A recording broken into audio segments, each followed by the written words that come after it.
दोस्तों, ये वीडियो कई मानों में अहम है। ये इस वीडियो के इख्तितामी कलामिये में बताऊंगा, इसलिए इख्तिताम तक ज़रूर देखिएगा। सबसे पहले अपना तारुफ कराया है। इसके लिए मैंने जो क्लिप इस्तेमाल की है, ये एक इंटरव्यू के दरमियान से लिया है। ये इंटरव्यू 1-1.5 साल कबल सदफ आसिफ ने ऑस्ट्रेलिया के टीवी चैनल PWOA के लिए रिकॉर्ड किया था। इस इंटरव्यू में मैंने बताया है कि अफसानचा है क्या। इसके बाद साल भर की वीडियो से मुंतखब अफसानचे हैं। उम्मीद है ये जिद्दत आपको भी पसंद आएगी।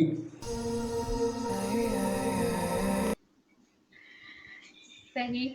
अच्छा, आपको शुरू से अदीब बनने का शौक था या आपका कोई और भी माइंड था? जैसे होता है ना कि हमारे यहाँ लड़कों को ये डॉक्टर बनना है, इंजीनियर बनना है, या ये चीज बननी है, कमाना है, तो आप इस तरफ जो आए तो आपका एक यही माइंड सेटअप था या इसमें तब्दीली आई कुछ? शौक तो था लिखने का। जी जी। लिखने का शौक होते हुए ये नहीं सोचा था कभी कि पूरी तरह से इसको पेशा बनाऊंगा। बस शौकिया लिखने का था, लेकिन हालात ऐसे रहे कि जिसकी वजह से कलमकार बनना पड़ा। यानी उस वक्त तो और कोई रास्ता नजर नहीं आ रहा था। डाइजेस्ट के अंदर नौकरी मिल रही थी, फिर जो डाइजेस्ट में आ गए तो वो फुल टाइम हो गया। तो आप अपने डाइजेस्ट के सफर के हवाले से कुछ हमें बताइए। सबसे पहले तो समझिए कि लिखता तो इधर उधर बहुत सारे डाइजेस्टों में था। फिर एक दिन शमीम नवेद साहब, जो उस वक्त सच्ची कहानियां के एडिटर हुआ करते थे, उनके पास बराबर कहानियां जाया करती थी। और इत्तेफाक है कि उन दिनों सच्ची कहानियां कुछ मसाइल का शिकार था। अच्छा। जिसकी वजह से जो है तो स्टाफ कम हो गया था। बहुत सारे स्टाफ छोड़कर चले गए थे। तो उन्होंने मुझसे कहा कि इस वक्त तो तुम बेकार हो, घर में बैठे हुए हो, ऐसा करो कि आ जाओ सच्ची कहानियां को ज्वाइन करो। अच्छा, अब इदारती अमले में शामिल होना और घर से बैठ के लिखना, दोनों में बड़ा फर्क होता है। जी बिल्कुल। लेकिन शमीम नवेद ने हिम्मत बंधाई। उन्होंने कहा कि मैं तुम्हारे साथ रहूंगा, कोई गलती होगी मैं संभालूंगा, तुम आके बैठो। उसके बाद बहसियत समझ लीजिए कि एक प्रूफ रीडर मैंने सच्ची कहानियां को ज्वाइन किया। अच्छा। और आहिस्ते आहिस्ते सच्ची कहानियां के प्रूफ रीडर से फिर कुछ दिनों के बाद असिस्टेंट एडिटर बना, सब एडिटर, असिस्टेंट एडिटर होते होते सीनियर। उसके बाद 20 साल में समझ लीजिए कि एक लंबा सफर तय किया कि जिस पर्चे में बहसियत में गया था प्रूफ रीडर, उसको बहसियत एडिटर मैंने संभाला। और ये समझ लें कि जब मैंने बहसियत एडिटर संभाला तो स्टाफ में इंतहा से ज्यादा कमी हो चुकी थी और ऑल इन ऑल बन के बैठा था। यानी और आपके उसको ऊपर कामों का एक बर्डन आ गया। बहुत ज्यादा, इंतहा से ज्यादा आ गया। लेकिन सबसे बड़ी बात ये रही कि मुझसे पहले जो लोग थे वो अपनी जगह एक तनावर शख्सियत थी। जैसे शमीम नवेद बहुत बड़ी शख्सियत थी। उनके हटने के बाद सलीम फारूकी आए, वो भी एक बड़ा नाम था, बड़ी शख्सियत थी। उसके बाद मैंने संभाला। अब मैंने संभाला और खुदा की कुदरत ऐसी हुई कि लोगों को हमारी अदालत ज्यादा पसंद आई। मैं इसे यही कहूंगा कि पर्चा आहिस्ते आहिस्ते उठने लगा। और क्योंकि सच्ची कहानियों अभी आजकल के जो लोग लिख रहे हैं, मैंने खुद भी सच्ची कहानियों में लिखा, बहुत सारे जो अब मशहूर लोग हैं उनका इब्तिदाइया जो है वो सच्ची कहानियों से ही हुआ था। बहुत सारे लोगों को लेके आया जी बिल्कुल। जी, बहुत सारे राइटर हैं जिन्होंने इब्तिदा की सच्ची कहानियों से, और जी उसकी वजह ये थी कि सच्ची कहानियां में नए राइटर को ज्यादा अहमियत दी जाती थी, जी बिल्कुल। और हम लोगों की कोशिश होती थी कि नए राइटर को सामने लाएं, और उसी से आज जैसे बहुत सारे ऐसे राइटर हैं जिनकी इब्तिदा वहां से हुई है, और वो आज एक शख्सियत, एक मोतबर कलमकार बन के बैठे हैं। तख्लीकी अमल को आप कैसे बयान करेंगे नए लिखने वालों के लिए? नए लिखने वालों को इस वक्त तो मेरे सामने जो नए लिखने वाले आ रहे हैं, जी जी। इनमें एक बहुत बड़ी कमी मैं खुद महसूस कर रहा हूँ। अच्छा। इसका अंदाजा आप इससे लगाइए कि तकरीबन 5 साल से मैं मुसलसल मुख्तलिफ राइटरों को बराबर फोन करके, खतूत के जरिए, हर तरह से जो लोग लिख रहे हैं उनको, जी जी। उनसे मांग रहा हूं कि कोई नया आइडिया दें, कोई ऐसा आइडिया सामने लाए जो क्लिक कर जाए। और जी बिल्कुल। 5 साल से अभी तक कोई ऐसा सीरियल, कोई ऐसी किस्तवार कहानी का आइडिया सामने कोई नहीं ला पाया। अच्छा, और जो दूसरे लोग लिख रहे हैं वो सिर्फ को पढ़ने की तरफ उनकी तवज्जो बिल्कुल कम हो चुकी है। ये मैं बुरी तरह से महसूस कर रहा हूं, और लोगों को हमेशा यही कह रहा हूं जी कि जी। बहुत ज्यादा पढ़ें, क्योंकि हम लोगों के ज़माने में लोगों को इतना ज़्यादा पढ़ना पड़ता था कि जो उस वक्त डाइजेस्टों की एक, समझ लीजिए, कराची समुंदर था। तकरीबन बिल्कुल 70 से 80 डाइजेस्ट सिर्फ हमारे कराची से निकलते थे, और बिल्कुल। हर लिखने वाला सब सारे डाइजेस्टों को ना सही लेकिन उसमें से मुंतखब राइटर को ज़रूर पढ़ता था। और जी आज बिल्कुल। मैं देख रहा हूं कि बहुत कम ऐसे लोग हैं जो दूसरों को पढ़ रहे हैं, और जब नहीं पढ़ेंगे तो उनकी तहरीर में जान नहीं आई। इसलिए नए तो राइटर को ज्यादा से ज्यादा पढ़ना चाहिए। तो आपको ये लगता है जो किताबें, जो अब पढ़ने पे लोगों का रुझान कम हो गया है किताबों या डाइजेस्ट की तरफ, तो उसके पीछे एक ये अवामिल है कि कहानियां अच्छी नहीं आ रही या ऐसी नहीं आ रही कि लोगों को मुतवज्जा करें, या कोई और भी अवामिल कार्य फरमाए आपके लिहाज से, आपके पॉइंट ऑफ व्यू से? सबसे अहम चीज के हमारे यहाँ, आपको इस बात के ऊपर नजर डालें कि पहले हमारे यहाँ पाकिस्तान की आबादी कितनी थी जी जी। और अब आबादी कितनी है।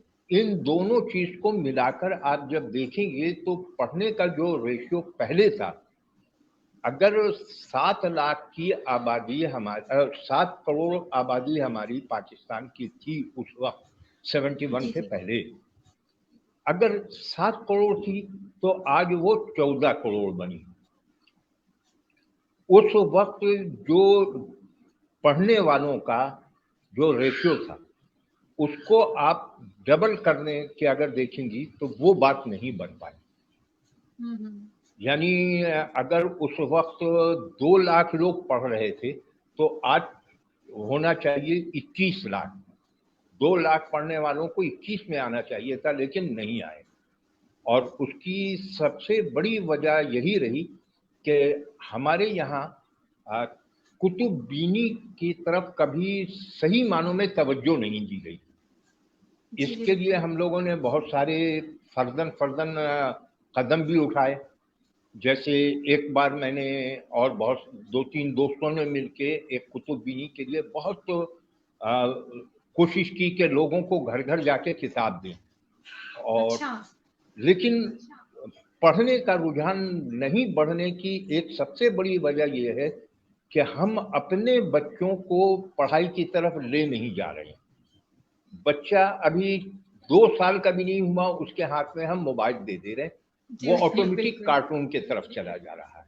बिल्कुल सही। अगर जैसे हम लोगों के ज़माने में था कि बच्चों को जो है वो बच्चों की दुनिया दी जाती थी और रंगारंग कहानियों की किताबें दी जाती थी, आज भी अगर हम अपने बच्चों को किताबें दें खेलने के लिए तो हो सकता है कि उनके अंदर ये शऊर पैदा हो कि वो किताबें पढ़ें। लेकिन हम खुद ही मेहनत नहीं कर रहे हैं और उसके बाद ये कह दें कि लोगों के अंदर रुझान कम हो रहा है, तो लोगों में रुझान कम नहीं हो रहा, हम दानिस्ता कर रहे हैं कम। ये बात तो आपकी जी बिल्कुल मैं इससे एग्री करूंगी। अच्छा, ये बहुत पुरानी एक बहस है अदबी हलकों में कि डाइजेस्ट राइटर जो है वो लिखारी है या नहीं है।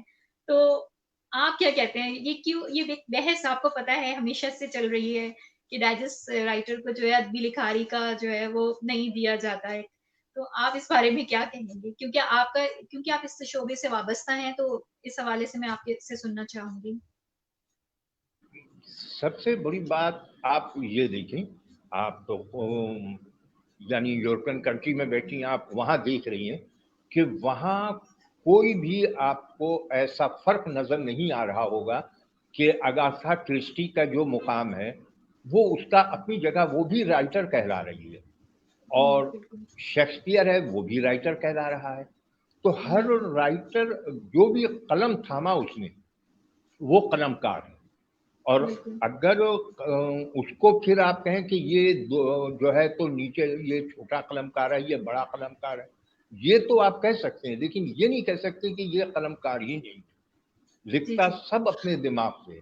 ये हमारे यहाँ बर्रे सगीर में और ख़ास जी करके बिल्कुल उर्दू अदब में ये शुरू से रहा कि हम एक ग्रुप बंदी का शिकार नहीं, बिल्कुल चाहे वो मीर सौदा का वक्त हो, चाहे वो मीर अनीस और मिर्जा दबीर का वक्त हो, या कोई भी दौर हो, उर्दू में हमेशा ये एक ग्रुप बंदी की गई, जिसकी वजह से ये रहा कि ये अदब है और ये अदब नहीं है।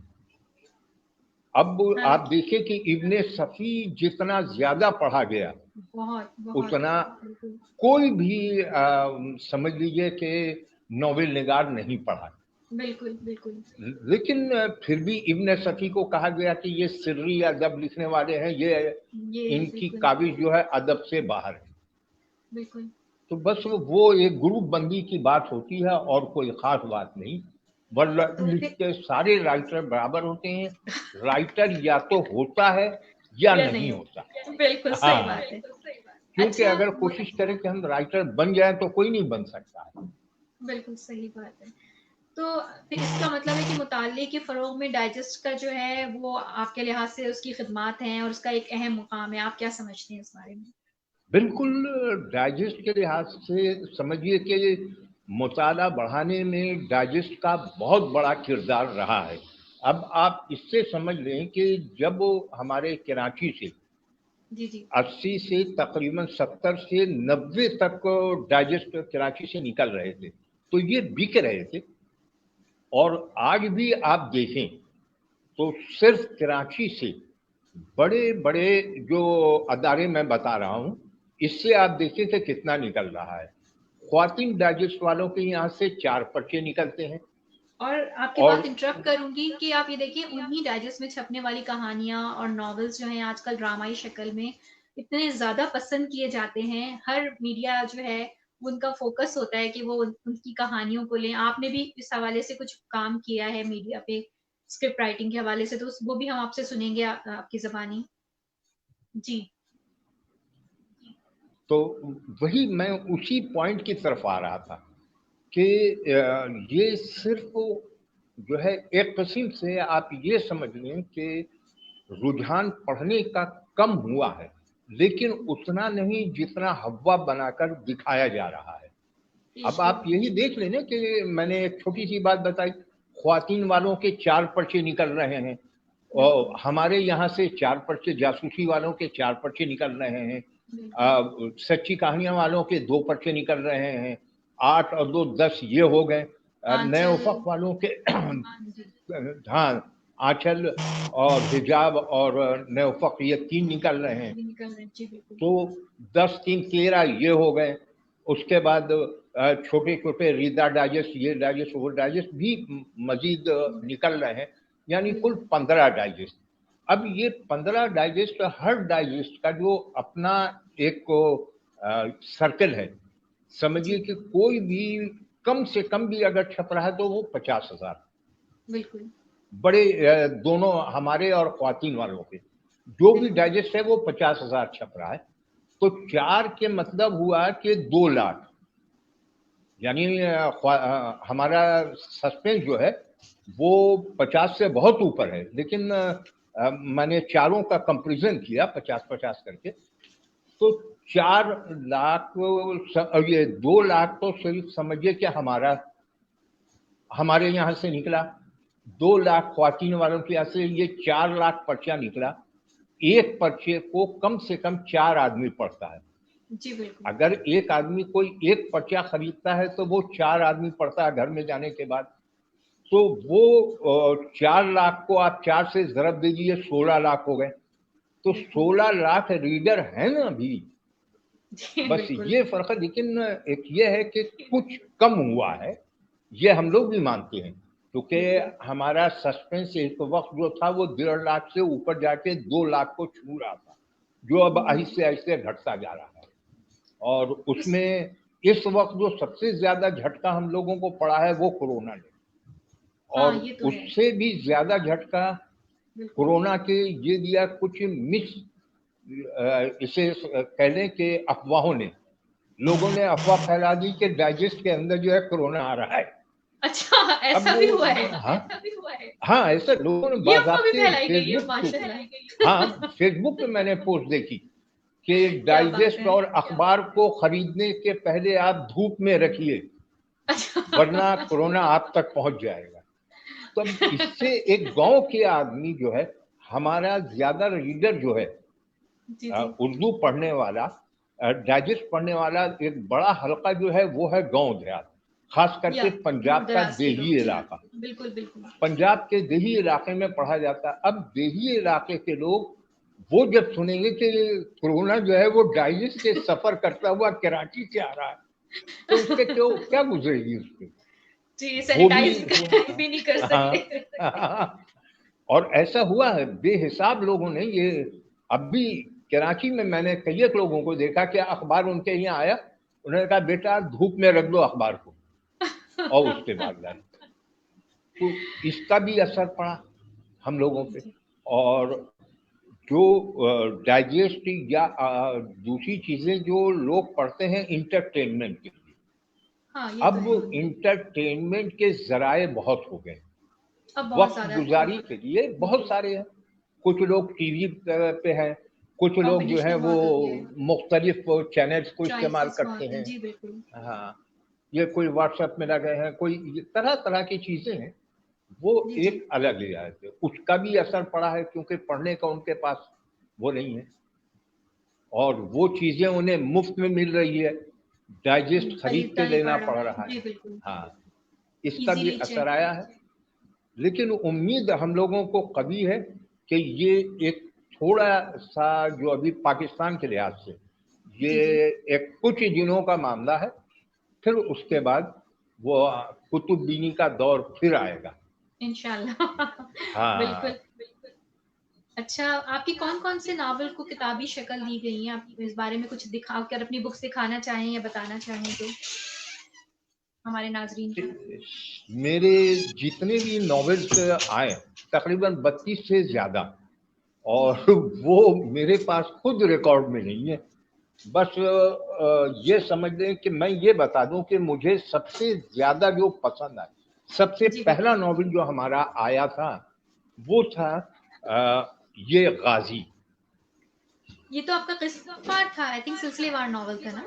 हाँ, ये सिलसिलेवार था, और ये बहुत और सबसे पहले आया जी गाजी, बहुत पसंद भी किया गया था ये। हाँ, लोगों ने बहुत पसंद किया था, बहुत पढ़ा इसकी जी। और उससे भी अहम बात ये थी कि ये गाजी का जो प्लॉट था बिल्कुल सही था, सच्चा था। आप और इसका कुछ गाजी हमें बताएंगे कि क्या आपने इसमें क्या पेश किया था? मैं सुनने वालों के लिए कह रही हूँ। गाजी जब मैंने लिखना शुरू किया तो वो उस दौर में जब वो हमारे यहाँ एक अजब सा कराची का माहौल बन रहा था, एक तासुब की बहुत बुरी तरह से फिजा फैल रही थी, और बल्कि ये कहा जाए कि फैलाया जा रहा था। इसलिए मैं गाजी को लेके आया कि पाकिस्तानियत अहम है, और उसमें हमने दिया कि जो इसका मेन हीरो है کہانی کا وہ جی دہلی کا ہے. دہلی اچھا میں وہ اس کے سارے گھرانے کو قتل کر دیا جاتا ہے. 2 اوکے بچے، ایک لڑکا اور ایک لڑکی بستی ہے. اس کو وہاں سے لے کے ایک پٹھان جو میوہ بیچنے گیا ہوا تھا دہلی، وہ ان دونوں بچوں کو لے کے آتا ہے پشاور، اور اچھا پشاور سے بھی پیچھے آزاد علاقے میں ان بچوں کی پرورش کرتا ہے. اچھا اب وہ اس میں اہم بات یہ تھی کہ وہ دونوں بچے جو تھے وہ تھے اہل تشیع. اب اچھا یہاں 2 پوائنٹ آیا کہ اردو بالکل اسپیکنگ، اہل تشیع. اس جی کے بعد وہ کہانی آگے بڑھی اور کس طرح سے وہ پٹھان اس اردو اسپیکنگ کو لے کے آگے بڑھا رہا ہے، اس کے اوپر میں نے اسٹیپ بائی اسٹیپ بیان کیا تھا. کتنے محبت سے، کتنے پیار سے، اور کہہ رہا ہے کہ دیکھو ہمارا پاکستان کے لیے اس نے قربانی دی وغیرہ کر کے ڈائلاگ بہت سارے ایسے وہ جی مجھے آگے یاد بڑھتا ہے. ہے کہ یہ بہت ہاں، زیادہ پسند کیا گیا تھا اس کا ٹاپک. پسند کیا. پھر اس کو لے کے آیا میں وہ لسانی تعصب کے بعد اس کو ابھار کے لے کے آیا میں مسلکی تعصب. اس کے اوپر لایا کہ آپ نے اس کو جس ختم آدمی کیا. کو، جی ہاں بالکل وہ اس کے اوپر. پھر وہاں سے لے کے میں پہنچا اس کو مشرقی پاکستان، جہاں سب سے بڑا تعصب پھیلا ہوا تھا یعنی جی کہانی کے لحاظ سے. جی وہاں جی لے کے گیا مشرقی پاکستان کا بنگلہ دیش بننا. اس کے اوپر سے وہ وہاں تک پہنچایا کہ بالکل. کتنا یہ بڑا نقصان ہوتا ہے. ادب میں آپ کا یہ ناول ایک فن پارہ ہے، میں جانتی ہوں، لیکن میں یہاں کے لوگوں کے حوالے سے ان کو تاکہ کچھ اس بارے میں پتہ چلے آپ کے منہ سے سننا چاہ رہی تھی. آپ ایک ماہ میں آپ ڈائجسٹ کی کتنے صفحات لکھ لیتے ہیں؟ مجھے تو پتا ہے کہ بہت زیادہ لکھ لیتے ہیں، لیکن لوگوں کو بتائیں گے تو اچھا لگے گا. اب تو بہت زیادہ کم ہو گئی ہے اسپیڈ. ایک وقت تھا کہ جب وہ 120 130 ڈائجسٹ کے صفحات کی کہانیاں لکھتا تھا، لیکن اس وقت بھی تقریباً 1 مہینے میں 50 صفحے اب لکھ لیتا ہوں. اچھا 50 ڈائجسٹ کے 50 صفحے ڈائجسٹ یعنی کیونکہ وہ ڈبل ہاں ہوتے ہیں نا، وہ تو ڈبل بہت ہوتے ہیں زیادہ. یعنی کہ 100 آپ یہ سمجھ لیں کہ اس کو کمپوز کریں جی تو بالکل. اتنا پوائنٹ بنے. سائز. جی ہاں بالکل پوائنٹ سائز پہ. Point size. جی لیکن میں یہ بتا دوں ایک چیز، وہ ذہن سے نکل جائے گا کہ مجھے غازی سے، یہ تو پہلا ناول تھا اپنی جگہ، جی جی مجھے جو پسند ہے اپنے ناولوں میں وہ 2 ناول. جی ایک بالکل. دوسرا جنم. اچھا جنم. دوسرا جنم، ہاں، یہ سائنس اور اسلام اور سائنس کے اوپر یہ پوری کہانی ڈیپینڈ کر رہی ہے. اچھا جو قرآنی آیاتوں کے اوپر جو ہے وہ سائنٹیفک نظریے سے بحث ہے پوری کہانی، پورے ناول میں. اور واہ اس کیا کو کیا. اسی بحث کو ہم نے وہ کیا. اور دوسرا جو مجھے اپنا ناول پسند ہے وہ ہے جرم مسلمان. ہاں جرم مسلمان جو مجھے بہت زیادہ ہے پسند ہے، اور وہ بھی سمجھ لیجئے کہ ایک انسپائر ہوا تھا میں ایک خبر سے ہی. ایک اچھا خبر سے ہی اس کو پڑھا، اور پڑھنے کے بعد یہ پورا میرے ذہن میں آیا تھا جی جی کہ ہلکا سا میں اس کہانی کے بارے میں یہ بتا دوں کہ جو وہ 47 کے پہلے سے کہانی کہ جو ہے اٹھتی ہے کہ ایک نواب صاحب انڈیا کے ہوتے ہیں، وہ آکسفورڈ پڑھنے جاتے ہیں، اور وہاں وہ ایک لارڈ کی بیٹی سے شادی کر لیتے ہیں. اور اچھا لارڈ کی بیٹی نے جو ہے تو وہ نواب صاحب کی وجہ سے ایک قسم سے قربانی یہ دی کہ وہ مسلمان ہو گئے. اچھا ابھی کچھ ہی دن گزرا تھا کہ ہندوستان میں فسادات شروع ہو گئے، اور وہ نواب صاحب کو گھر سے کال آتی ہے اور وہ اسی حالت میں بھاگم بھاگ ہندوستان آ جاتی ہیں. اور ہندوستان آنے کے بعد جو وہ پورا علاقہ تباہ ہو جاتا ہے، اور جو لارڈ کی بیٹی ہوتی ہے اس سے اور نواب صاحب کا رابطہ نہیں ہوتا.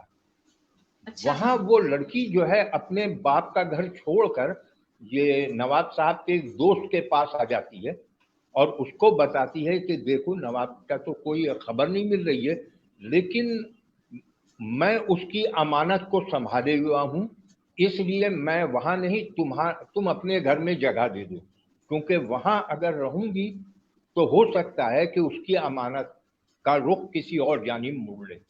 आप मजहब और के वो, तौर पे कह रहे हैं कि बच्चे का माइंड चेंज हो जाएगा, इस तरह इस हाँ हवाले से आप कह रहे हैं। जी, बिल्कुल, इस बहुत ही हवाले से, दिलचस्प सिचुएशन है, मैं हाँ। समझ गई। तो वो अपने वो उनके बेसमेंट में किराए पे रखने लगी।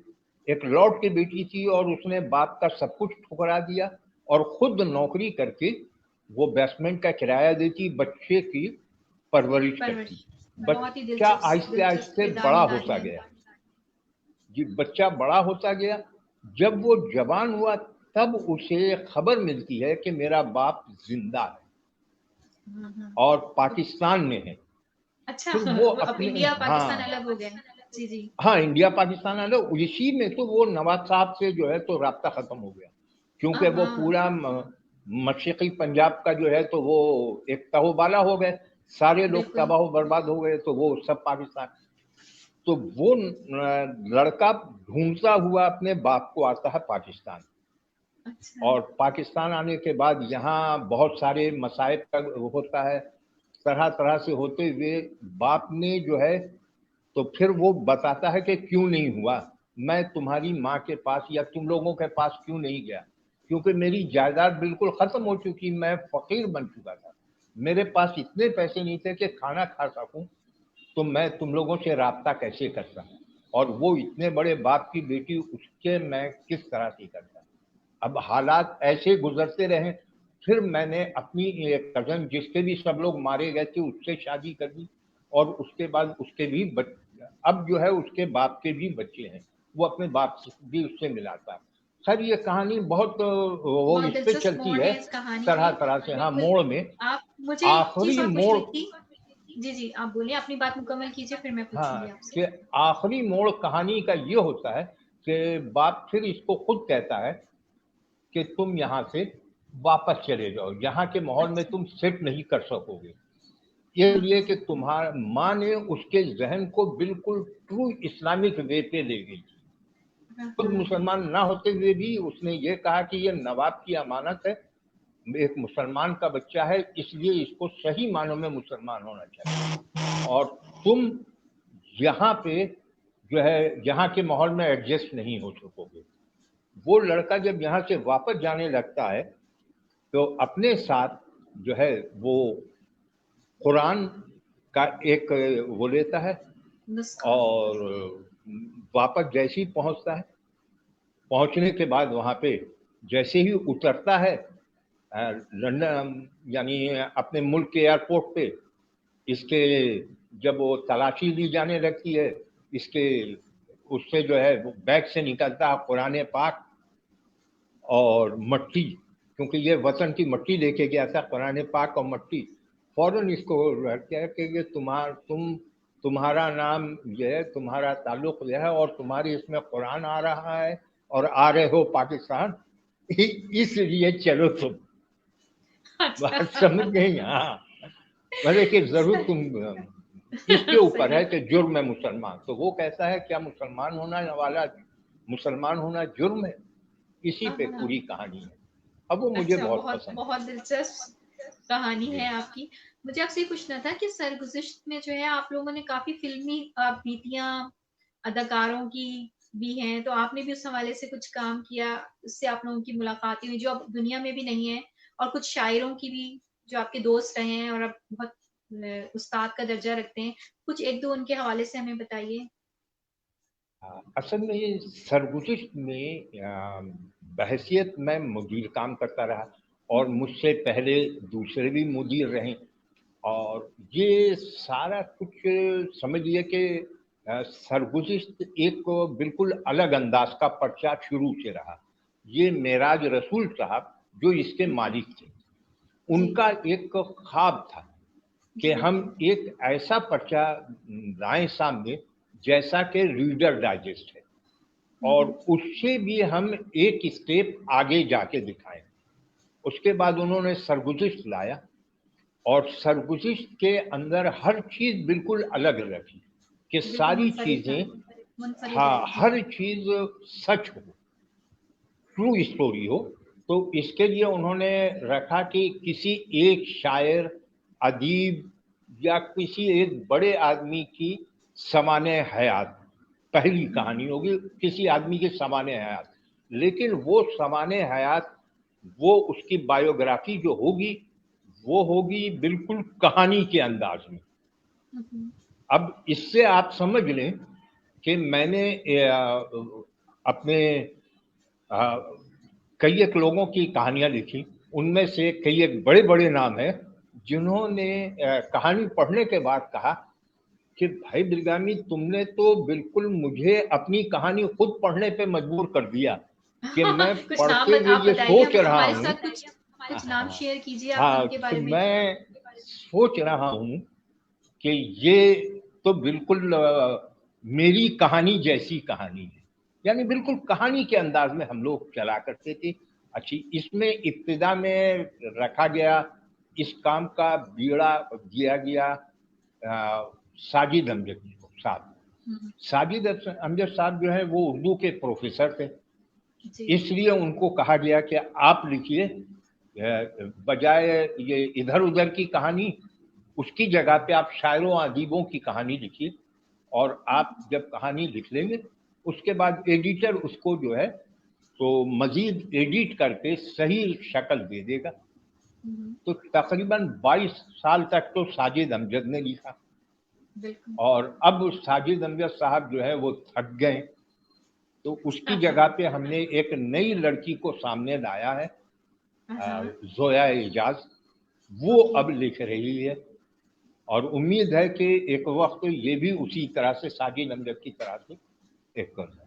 तो इस हवाले उसके से बाद कोई फिर दिलचस्प फिल्मी, वाकया, कोई फिल्मी हाँ वो भी, अदाकार या जी, तो इससे आप ये समझना, ऐसे तो बेहिसाब वाकयात जिंदगी में आते हैं, लेकिन इस वक्त मेरे साथ एक सबसे बड़ा प्रॉब्लम हुआ है क्या कि मैं नाम भूल जा रहा हूँ।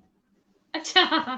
हाँ, ये एक प्रॉब्लम मेरे साथ क्रिएट हो गया है कि मैं अक्सर होता है कि बात कर रहा हूँ, और बात करते करते जिसके बारे में बात कर रहा हूँ उस शख्स का नाम ही ध्यान में नहीं आ रहा। ऐसा हो रहा है, या किसी के साथ जो है तो वो उससे बात कर रहा हूँ, लेकिन मेरे जहन में नहीं आ रहा है कि ये मेरे सामने कौन बैठा हुआ है।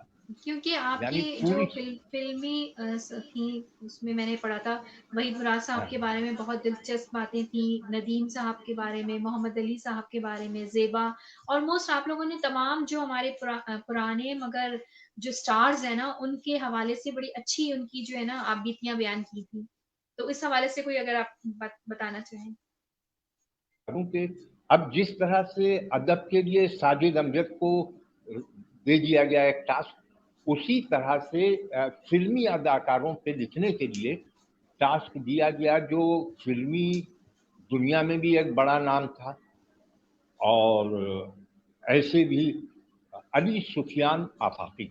अली सुफियान आफाकी, बिल्कुल, अली बहुत बड़ा सुफियान नाम। आफाकी लिखा करते थे दो नामों से, एक नाम जो फैक्ट नेम जो कलमी नाम था, आशना के कलम से, आशना के कलम से, और एक तो लिखते थे जो वो उनके अपने नाम से, अलिफ लैला, फिल्मों की, हाँ, फिल्मी अलिफ लैला।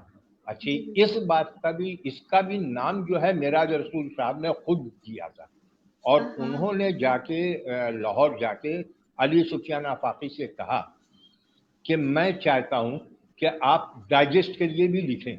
अली सुफियान आफाकी ने कहा कि मैं कैसे लिख सकता हूं, मैं डाइजेस्ट में तो कभी लिखा नहीं मैंने, और ना मैं कहा वो उस टाइप की चीजें लिख सकता हूं, मैं तो फिल्मी पर्चे एडिट कर सकता हूं या फिल्मी कहानियां लिख सकता हूं, जैसे कनीज, दामन, ये सब बेइंतहा उन्होंने लिखा है। तो उन्होंने कहा आपको अलिफ लैला लिखिए, क्योंकि अलिफ लैला का कोई खत्म नहीं है, खात्मा नहीं है, हर कहानी अपने आप में मुकम्मल होती है, अलिफ लैला हजार दास्तान की तरह। तो इसी तरह अब उन्होंने लिखना शुरू किया, किसी एक अदाकार को ले लेते और उस अदाकार की पूरी कहानी बयान करते चले जाते। फिर कोई एक वाकया, फला जगह शूटिंग पे गए, वहां पे क्या वाकया हुआ, یہ سارے جو تاریخ سمجھیے کہ انہوں نے مرتب کی ہمارے پاکستانی فلم انڈسٹری کی، جو سرگزشت میں بالکل انہوں نے یہ پوری مرتب تاریخ کی. ہے، اور وہ چھوٹے چھوٹے واقعات انہوں نے اس کی خوبصورتی سے اس میں لکھے ہیں جو کہ اب امر ہو گئے ہیں، لکھے ہوئے موجود ہیں. اگر کبھی اس کو کمپائل کیا جائے تو بہت کچھ ہے جو اب اس دنیا میں بھی نہیں رہے ہیں، اور جو دنیا میں ہیں اس وقت لیکن اب وہ سلور اسکرین پہ نظر نہیں آتے. لیکن وہ سچ مچ کے اداکار ہیں ان کے اندر، اور سچ مچ بہت اچھے بڑے انسان بھی ہیں. تو ان لوگوں کی واقعات جو ہیں وہ واقعی میں نے بھی پڑھے ہیں، اور بڑے دلچسپ واقعات ہیں.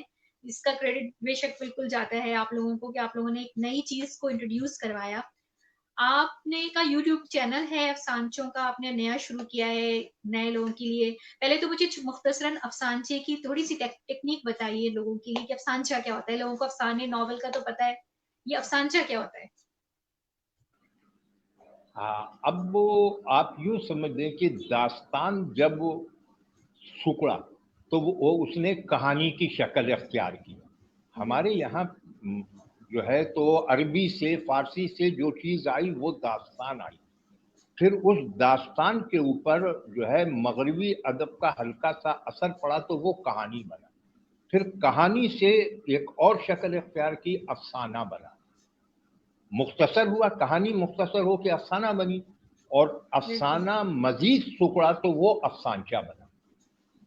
اور ہمارے یہاں افسانچے کی بنیاد رکھی تو وہ منٹو نے، سعادت حسن منٹو کو. ہاں، انہوں نے سیاہ حاشیے کے نام پر جو مجموعہ لایا اس میں جو چیزیں ہیں وہ ہیں افسانچہ. اب لوگ اس بات کو پوری طرح سے نہیں جانتے کہ ادب کے جتنے بھی اصناف ہیں اردو ادب کے، یہ سب ہندوستان سے سفر کر کے پاکستان آئے. لیکن افسانچہ ایک ایسا صنف سخن ہے جس نے پاکستان میں جنم دیا کیونکہ منٹو نے جنم دیا. اب یہ بات ایک عجیب سی ہے کہ ہمارے یہاں کے بڑے ادیبوں نے اس کی طرف توجہ نہیں دی، یعنی افسانچے کی طرف. یہاں تک کہ بڑے بڑے ناقدین نے افسانچے کو بعض جگہ جو ہے وہ یہ کہہ کے حقارت سے دیکھا کہ یہ لطیفی ہیں، اور لکھا باضابطے کتاب میں اس پہ لکھی گئی کہ سعادت حسن منٹو کی جو وہ سیاہ حاشیے ہے یہ لطیفوں کا مجموعہ ہے. اچھا، لیکن وہ حالانکہ وہ تو کافی سنجیدہ، بہت زیادہ، بلکہ آپ یہ کہہ سکتی ہیں کہ 47 کے فسادات کی ایک پوری تاریخ ہے. اس کے افسانچی آپ وہ دیکھتی جائیں کیسی کیسی مارکت الارا باتیں کی، کہ چھوٹی چھوٹی باتیں کی انہوں نے.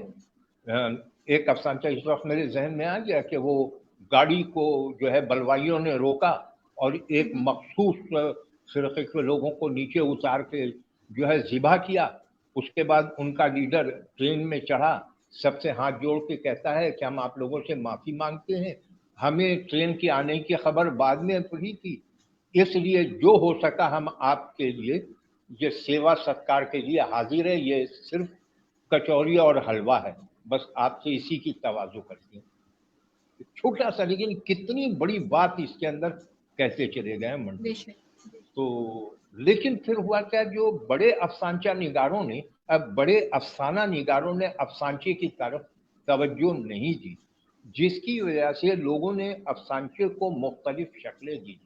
بعض لوگوں نے تو واقعی افسانچے کو لطیفہ بنانے کی کوشش کی کہ میں تجھے روز ڈھونڈتی ہوں، تو کہاں رہتی ہے اے میری چوڑی. اس کو بھی کہا کہ افسانچہ، اور ایسا چھپا اخبار یہاں میں ادھر ادھر میں نے اکثر دیکھا چھپا ہوا. اس کے بعد ہمارے پاکستان میں اگر ڈی ایس شاہ نے لکھا، عباس خان نے لکھا، جنہوں نے کوشش کی. دو چار افسانچے جو ہے منشا یاد نے بھی لکھے، لیکن صحیح معنوں میں ڈی ایس شاہ اور عباس خان نے، جو اب اللہ صحت دے جو عباس خان کو کہ وہ بہت زیادہ بیمار ہے، انہوں نے بہت لکھا پاکستان میں. لیکن ہمارے پاکستان میں جو ہے تو ان کے علاوہ دو چار لوگ ہی ابھر کے سامنے آئے. اتنے میں اسی کے اندر ایک اور جگہ کہ بجائے افسانچے کو لوگوں نے چھوڑ دیا اور انگلش سے فلک فکشن کے قواعد کو اردو میں منتقل کیا، فلک فکشن کو، جو افسانچے کے قریب ہے، لیکن افسانچہ نہیں ہے، وہ افسانچے کے قریب ہے۔ پھر اسی درمیان میں ہمارے دوست مبشر زیدی نے 100 الفاظ کی کہانیاں لکھنا شروع کی۔ ہاں 100 الفاظ کی کہانی، 100 الفاظ کی کہانی، تو یہ انگلش سے انہوں نے دیا کہ 100 ورڈس اسٹوری جو تھی، تو 100 لفظ کی، لیکن ان کو ایک اچھا میڈیم مل گیا۔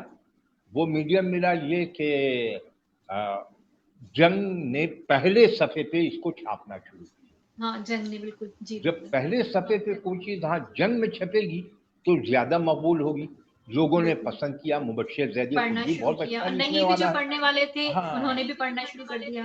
ہاں، وہ انہوں نے بھی، وہ اخبار جب اٹھائیں گے تو اخبار کو پڑھیں گے ہی، بالکل، اور اخبار پڑھیں گے تو وہ افسانچہ پڑھیں گے۔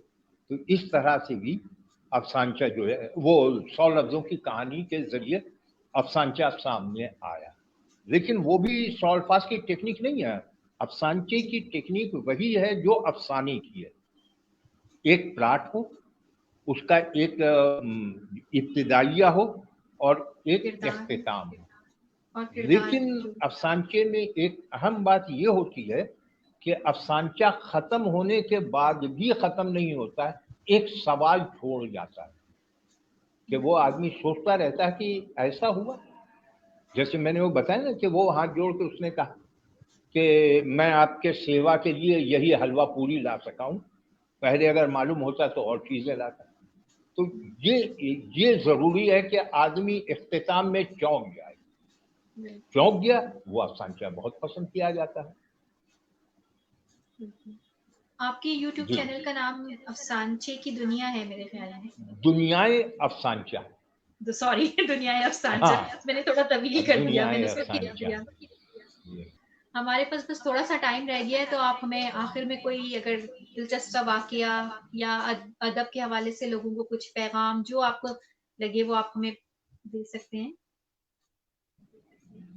یا نئے لکھنے والوں کے لیے کوئی ادب کے پیغام۔ حوالے سے ہاں، میں یہی چاہوں گا کہ زیادہ سے زیادہ لوگ لکھیں، تاکہ، اور یہ میرا نہیں بلکہ یہ ذہن میں رکھیں کہ حضرت علی کا ایک قول میں نے پڑھا تھا جو مجھے بہت زیادہ پسند ہے، کہ حضرت علی نے اپنے قول میں کہا، حضرت علی کہتے ہیں کہ لکھو کیونکہ زبان سے نکلے ہوئے الفاظ ہوا میں منتشر ہو جائیں گی، لکھو تاکہ تمہاری آنے والی نسلیں اس سے فیض حاصل کر سکیں۔ کیا بات تو ہے، آج سے اتنا پہلے کہا گیا، جس وقت اتنے لوگ پڑھے لکھے بھی نہیں تھے، آج زیادہ لوگ پڑھے لکھے ہیں، تو اس لیے لکھنا ضرور چاہیے، اور ہر آدمی کو کوشش کرنا چاہیے کہ وہ لکھے۔ اور اس وقت تو سمجھ لیجیے کہ اردو کو اچھے رائٹر کی بہت زیادہ تلاش ہے، میں تلاش کہوں گا کہ تلاش ہے اچھے رائٹر کی، اچھے قلم کار کی۔ اب جو لوگ اردو لکھنا چاہتے ہیں، خواہ وہ دنیا کے کسی بھی کونے میں ہے، لیکن انٹرنیٹ کی وجہ سے سب بہت جو ہے تو قریب آ چکے ہیں، تو وہ اگر چاہیں سو کر گئی ہے کہ اب آپ یہی دیکھ لیں نا کہ ہمارے ڈائجسٹ میں ایک صاحب ندیم اقبال نام سے سفر نامہ لکھ رہے ہیں، اس وقت سرگزشت ڈائجسٹ کے سب سے مقبول سلسلہ ان کا ہے، ندیم اقبال کا۔ اور آج سے تقریباً 8 سال 10 سال پہلے جب انہوں نے مجھے فون کر کے کہا کہ سر میں ایک چیز بھیجنا چاہتا ہوں، ذرا سا آپ اسے پڑھ دیجیے اور کیا میں آگے اس کو بڑھا سکتا ہوں، میں نے دیکھا، دیکھنے کے بعد کہا کہ فوراً آپ اس کو مکمل کیجیے۔ یعنی انہوں نے ناگا پروت کے سفر نامہ لکھا تھا، ناگا پروت پہ کیسے وہ مشیگن سے انہوں نے لکھا تھا، میں نے کہا فوراً آپ اس کو مکمل کیجیے۔ اس کے بعد جہاں پہ انہوں نے کہانی ختم کی، میں نے اس سے پہلے کہانی روک دی اور وہ واپس میل کیا، اور میں نے ان سے کہا کہ اب اور اس کو آگے بڑھائیے۔ کرتے کرتے اسی ایک کہانی کو ان سے میں نے तकरीबन 22 किस्तें लिखवाई उसी एक अच्छा। कहानी की। वो देता रहा कि यहाँ पे ये चीज डालिए, ये चीज डालिए, कहानी बढ़ जाएगी।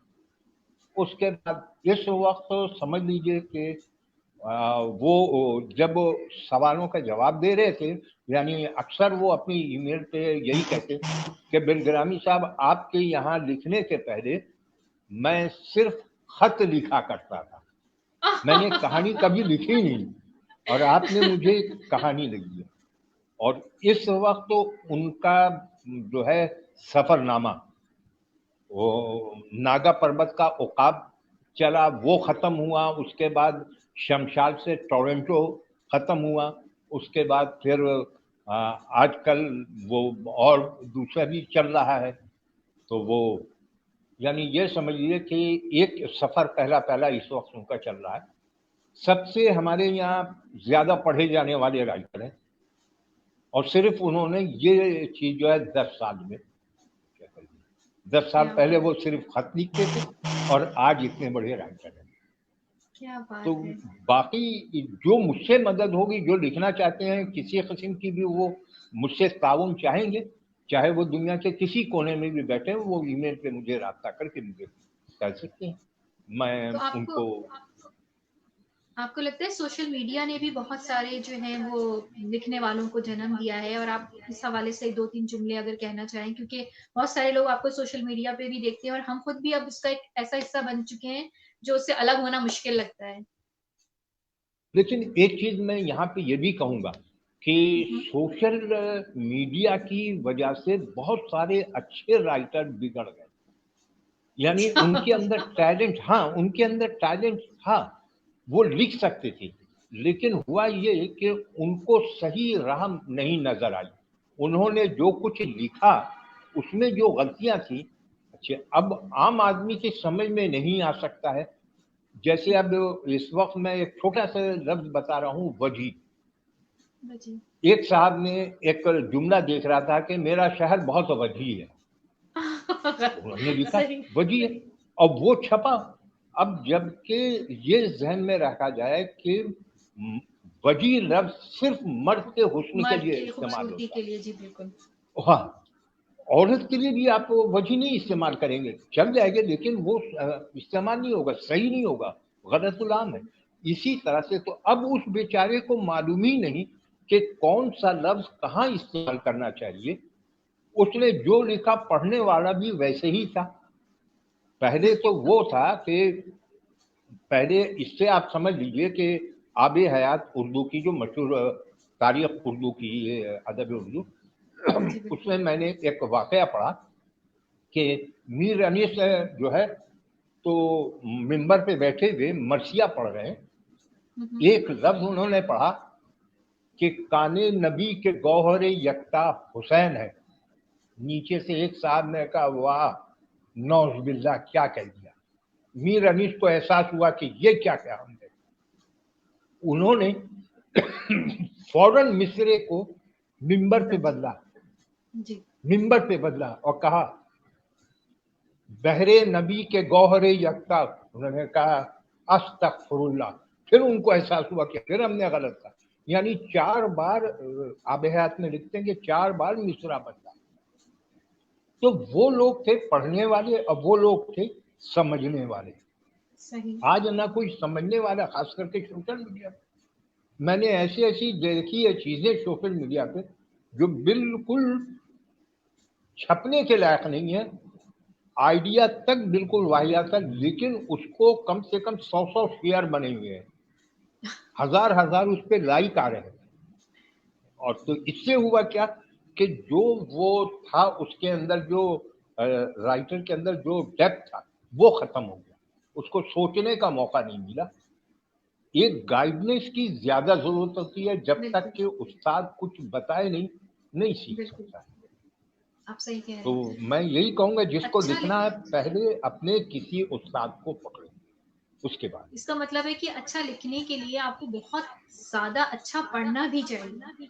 जब आप बहुत ज़्यादा बिल अच्छा पढ़ते हैं तो आपके पास वोकैब्युलरीज़ आती हैं, मुख्तलिफ़ किस्म के अदब, सक़ाफ़त से आपका जो है वास्ता पड़ता है और फिर आपके ज़हन में जो है वो कैरेक्टर्स जो हैं وہ اسی میں ڈھل جاتے ہیں کہ آپ کو جس سے بھی ریلیٹڈ اپنے کہانی کے کردار کو بنانا ہے، تو اس کے لیے پھر بہت اچھا پڑھنا اور بڑے ادیبوں کو، شاعروں کو، اور ہمارے استاد جو ہے، اور ہمارا تو ایک بڑا خزانہ ہے اردو ادب میں، تو بڑا خزانہ موجود ہے کہ اگر ہم پڑھنے پہ آئیں تو شاید مطلب اتنی چیزیں ہیں کہ سمجھ میں نہیں آتا کہ کس کو پہلے پڑھیں اور کس کو بعد میں۔ شاید تمہیں یاد ہو یا نہ ہو، تمہارے بھائی کے ذریعے میں نے ایک لسٹ بھیجی تھی جی کہ ان کو ضرور پڑھے، جس میں کرشن چندر، جو پہلا مشورہ میں نے یہی دیا تھا، میں نے یہی کہا تھا کہ جس قسم کی یہ کہانی چلا رہی ہے، اس کے لیے کرشن چندر پڑھنا بہت ضروری۔ جی بالکل۔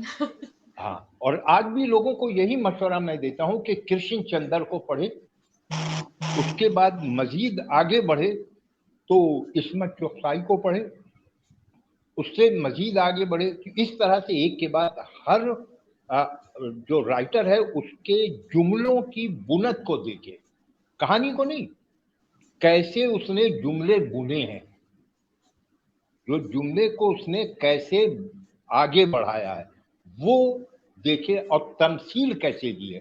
جیسے ابھی میں 10 بار کی پڑھی ہوئی کہانی پھر بھی میں نے اٹھا لیتا ہوں، آج ہی دیکھ رہا تھا، اس میں چغتائی کی ایک یہ دے رہی ہے کہ وہ اب نواب صاحب کی حالت یہ تھی کہ صبح جب اٹھتے تھے تو ان کے گالوں پہ چونٹیاں جا بجا انڈے دیے ہوئے ہوتی تھی، جو اس بات کا غماز تھا کہ وہ عمر کی سیڑھیاں چڑھ رہے۔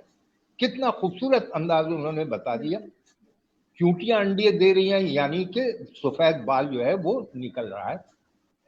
تو یہ کیسے آئے گا؟ ہمارے آپ سے نہیں، جب تک کہ ہم اپنے پیشرو کو پڑھیں گے نہیں، اپنے اساتذہ کو پڑھیں گے۔ اس وقت ہم چلتے ہیں آج کی پہلی ویڈیو کی جانب۔ جاوید نہال ہاشمی کا افسانچہ سنتے ہیں، عنوان ہے احساس کی صلیب۔ آپ جب کہیں ہم آپ کے بیٹے کا لائف سپورٹ سسٹم ہٹا دیں گے۔ ہرگز نہیں۔ ڈاکٹر کی بات سن کر رضیہ بیگم ایک دم سے بھیپر گئیں۔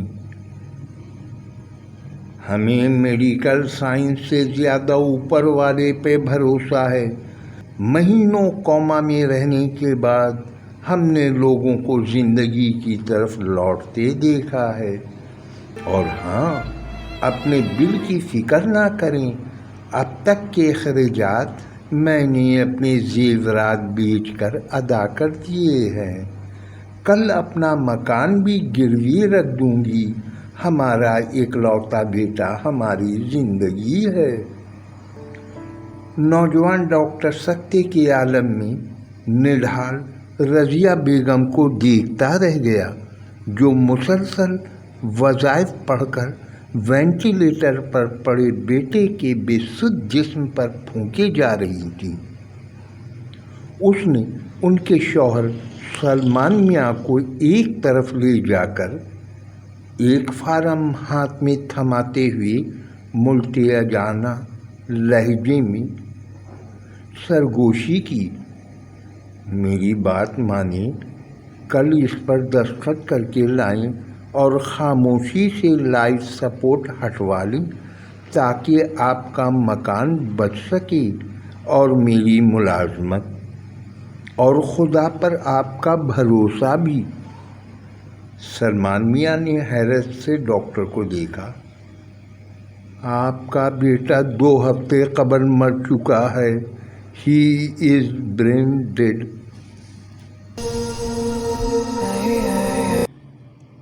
ہندکو زبان کا ایک افسانچہ سنی، عنوان ہے فنکار۔ اسے تحریر کیا ہے سید ماجد شاہ نے اور اردو کے قالب میں ڈھالا ہے پروفیسر آکاش مغل نے۔ دیکھ کیسا روٹی جیسا گول چاند ہے، تجھے بھوک لگ رہی ہے؟ نہیں، مجھے تو نہیں لگ رہی۔ سیانی کہتے ہیں جس کو چاند روٹی جیسا لگے وہ بھوکا ہوتا ہے۔ اچھا، یہ سیانے رہتے کہاں ہیں؟ اس نے تنور سے روٹی نکالتے ہوئے طنزیہ انداز میں پوچھا۔ لالا، سیانے کہتے ہیں کا مطلب ہوتا ہے صدیوں کا تجربہ۔ نان بائی چند لمحے محویت سے چاند کی طرف دیکھتا رہا، پھر بولا، میں تو چاند کو دیکھ کر بے ساختہ کہہ اٹھتا ہوں کہ ہم نان بھائیوں کا خدا بھی کتنا سوہنا فنکار ہے۔ وہ دیکھ کیا گول روٹی لگائی ہے اس نے۔ سائمہ سید کا افسانچہ سنتے ہیں۔ عنوان ہے ملاوٹ۔ ارے اتنی جلدی اتر گیا، کتنا کچا رنگ تھا۔ توبہ، آج کل ہر چیز میں ملاوٹ ہے۔ اپنی ساس کی بات پر ایک ننھا سا اشک اس کے ماند پڑتے حنائی ہاتھوں پہ جا ٹھہرا۔ کیا میری چاہت میں بھی ملاوٹ تھی جو اس بے وفا پر رنگ نہ چڑھا سکی؟ اور اب سنتے ہیں ام عبداللہ کا افسانچہ ڈیوٹی۔ مگر سر، یہ تو… اس کی بات ابھی ادھوری تھی۔ ڈانٹ سنائی دی۔ چل، جیسا کہا ہے اس طرح لکھ، بار بار اپنی ٹانگ مت اڑا۔